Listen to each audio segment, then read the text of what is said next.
श्री गणेशाय नमः। जय हो श्री कृष्ण भगवान जी की। श्रीमद् भगवद गीता तृतीय अध्याय हिंदी अनुवाद। त्रुटियां ना हो या कम से कम हो इसका प्रयास रहेगा, किंतु यदि फिर भी हमसे त्रुटियां हो जाती हैं तो आप सभी गुणी श्रोताओं से हम क्षमा मांगते हैं।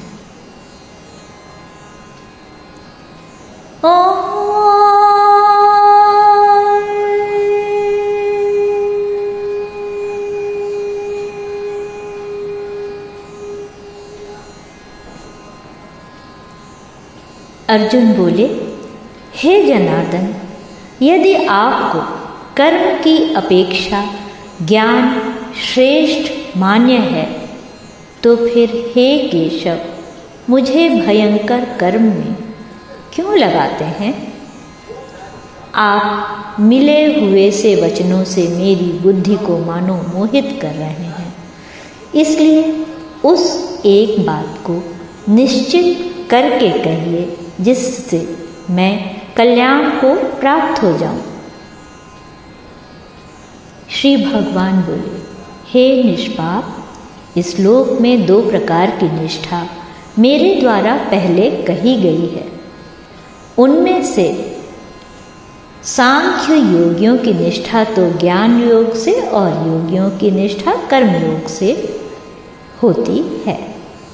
मनुष्य न तो कर्मों का आरंभ किए बिना निष्कर्मता को यानी योग निष्ठा को प्राप्त होता है और न कर्मों के केवल त्याग मात्र से सिद्धि यानी सांख्य निष्ठा को ही प्राप्त होता है।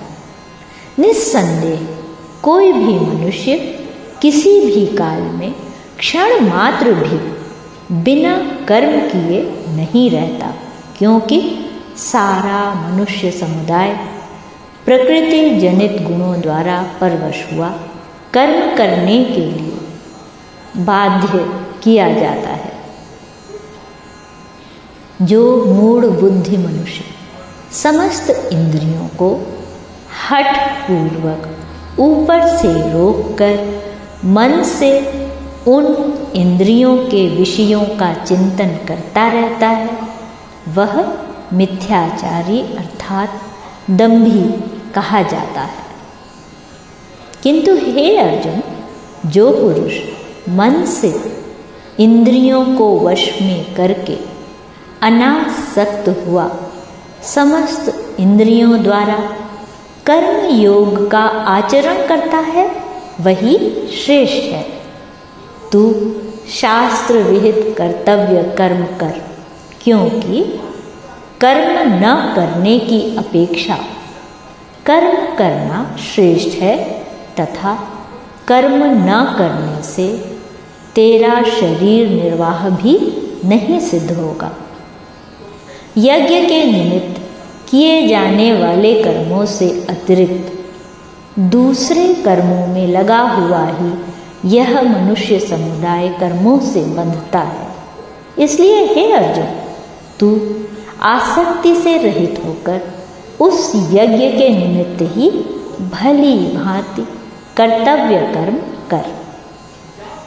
प्रजापति ब्रह्मा ने कल्प के आदि में यज्ञ सहित प्रजाओं को रचकर उनसे कहा कि तुम लोग इस यज्ञ के द्वारा वृद्धि को प्राप्त हो और यह यज्ञ तुम लोगों को इच्छित भोग प्रदान करने वाला हो।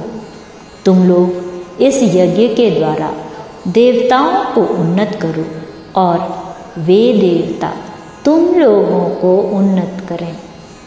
इस प्रकार निस्वार्थ भाव से एक दूसरे को उन्नत करते हुए तुम लोग परम कल्याण को प्राप्त हो जाओगे।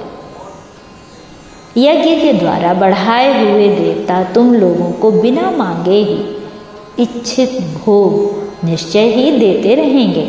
इस प्रकार उन देवताओं के द्वारा दिए हुए भोगों को जो पुरुष उनको बिना दिए स्वयं भोगता है, वह चोर ही है। यज्ञ से बचे हुए अन्न को खाने वाले श्रेष्ठ पुरुष सब पापों से मुक्त हो जाते हैं, और जो पापी लोग अपना शरीर पोषण करने के लिए ही अन्न पकाते हैं वे तो पाप को ही खाते हैं। संपूर्ण प्राणी अन्न से उत्पन्न होते हैं। अन्न की उत्पत्ति वृष्टि से होती है, वृष्टि यज्ञ से होती है, और यज्ञ विहित कर्मों से उत्पन्न होने वाला है। कर्म समुदाय को तू वेद से उत्पन्न और वेद को अविनाशी परमात्मा से उत्पन्न हुआ जान। इससे सिद्ध होता है कि सर्वव्यापी परम अक्षर परमात्मा सदा ही यज्ञ में प्रतिष्ठित है। श्लोक 15।